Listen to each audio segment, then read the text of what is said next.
Manchester United, what are they going to do, Dharmesh? Get that out of your mind. I know, just clear your mind. Closing my eyes. Yeah, I know. Well, right. So we do know that they are after the goalkeeper from Royal Antwerp, Senne Lammens. Now, he actually was pulled out of the game in the Belgian league for Royal Antwerp against KV Mechelen over the weekend, and he wanted to play. The reason he was pulled out of that game is because Royal Antwerp did not want to harm the deal with Manchester United with him getting a potential injury. So is he a number one? Is he like first choice? No, if he went to Manchester United, would he be number one? Well, this is the situation. So let me tell you about the deal first of all. The talks are advancing over a deal worth around £17.3 million. The payment structure is what is under discussion. Personal terms, not expected to be a problem. Now, initially, I was told that Manchester United were bringing in Lammens because they wanted to add to their goalkeeping department. But I've since been told in the last 24 hours not to rule out a departure in the goalkeeping department as well. And if you read between the lines about what's happening at United just now, we'll come to Rasmus Højlund and how Ruben Amorim has effectively let him know that he's got no further plans at Manchester United. Andre Onana is one to watch, I think, because he was on the bench yesterday. He was fully fit. He travelled with the squad to Fulham, but Ruben Amorim decided to pick Altay Bayindir again for the second game running.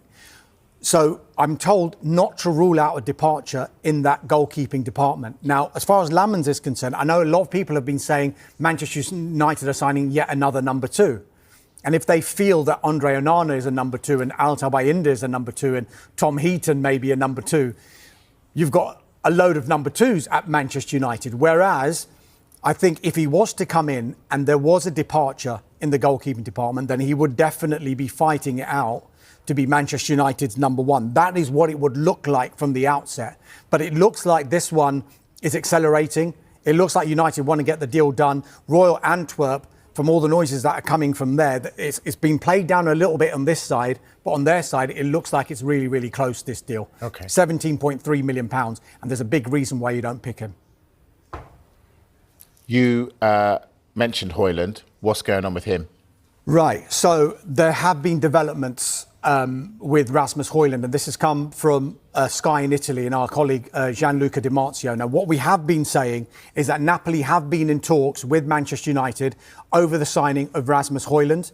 They were willing to do a loan with an obligation. That is because AC Milan went in with the deal earlier on in this window, which was a loan with an option. But United and Rasmus Højlund wanted a permanent element added to that deal. So now Napoli have come into the mix. Antonio Conte really wants to bring him to Napoli. Now, the issue here is that Højlund, of course, has been omitted from the first two games of the season. As I mentioned before, Ruben Amorim has made that message. It's a very thinly veiled message. You're not in the plans. But now Napoli are really pushing. That is because they are willing to add an obligation.